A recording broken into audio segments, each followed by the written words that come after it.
Far away, on the banks of a wide, flowing river that snaked through a dense jungle, lived a clever and cheerful monkey. This monkey had made his home high in a magnificent jambu tree that grew right on the water's edge. The tree was always laden with the sweetest, ripest jambu fruits you could ever imagine. The monkey spent his days swinging from branch to branch, feasting on the delicious fruit and enjoying the peaceful rhythm of the river. He was a creature of simple pleasures, content with his life and the bounty of his tree. He was a happy monkey, and his bright eyes and playful chattering were a part of the river's daily song.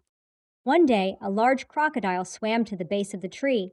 He was an old crocodile with a thick, scaly hide and a long, powerful tail. The monkey, curious, chattered down at him.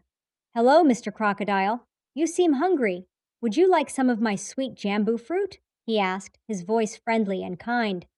The crocodile, who had never tasted such a fruit before, was surprised by the offer. He accepted, and the monkey tossed a few plump fruits down to him. The crocodile took a bite and was amazed by the flavor. It was the most delicious thing he had ever eaten. From that day on, the crocodile would swim to the jambu tree every day, and the monkey would toss him the choicest fruits. A deep and genuine friendship began to grow between the two, an unlikely bond forged by the shared joy of a sweet fruit and a peaceful river. They would spend hours talking, the monkey in his tree and the crocodile in his river, sharing stories and secrets, becoming the best of friends. The crocodile's home was on the other side of the river, where he lived with his wife. One day, he brought some of the jambu fruits home for her. She ate them and was enchanted by the taste. A greedy and selfish thought took root in her mind. If the fruits are this sweet, she mused to herself, imagine how sweet the heart of the monkey who eats them every day must be. I must have it. I must eat that monkey's heart.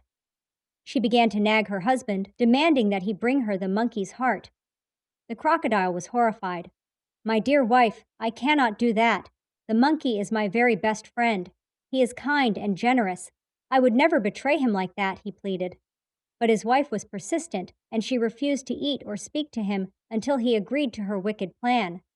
The crocodile, a kind but weak willed creature, was torn between his loyalty to his friend and his love for his wife. After many days of his wife's pouting and angry silence, his resolve began to waver, and he finally gave in.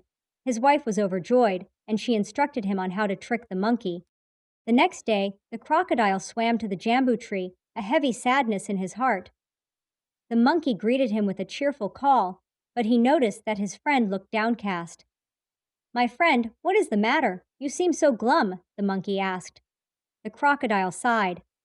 "My wife has heard so much about you and your kindness, and she has asked me to bring you to our home for a grand feast. She wants to meet the monkey who has made me so happy.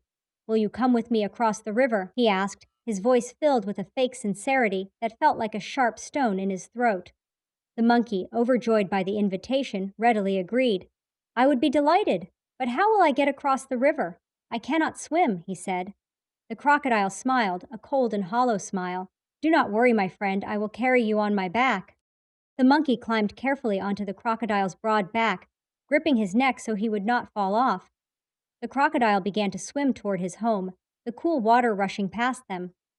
When they were in the very middle of the river, far from either shore, the crocodile slowed down. He looked up at the monkey with a sorrowful expression. "My dear friend," he began, his voice thick with guilt, "I have a terrible secret to tell you. My wife is not inviting you for a feast. She wants to eat your heart. She believes it must be the sweetest heart in the whole jungle, and I have promised her that I would bring it to her." The crocodile's words were a cold shock that froze the monkey's blood. His heart pounded with fear, and for a moment he thought his end had come. But then his clever mind, which had always been his greatest strength, began to work at top speed. He took a deep breath to steady himself. He knew he could not show his fear. "Oh, my dear friend," the monkey exclaimed, his voice sounding completely calm. "Why didn't you tell me this before we left? Every monkey knows that we do not carry our hearts with us. We keep them safe on the branches of our trees while we go about our day.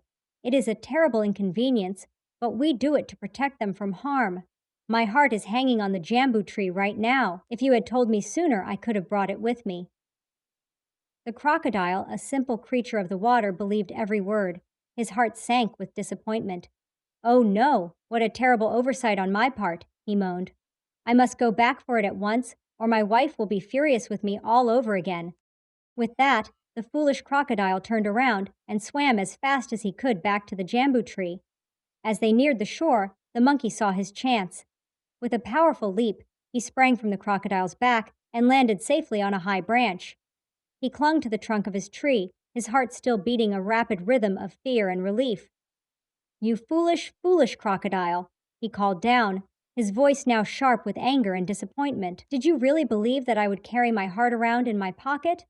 You have betrayed my trust, and you have lost the best friend you ever had. Now go away and never return to my tree again. I will not give you another single fruit. The crocodile hung his head in shame, realizing the grave mistake he had made. He had lost his dearest friend for the sake of a greedy lie.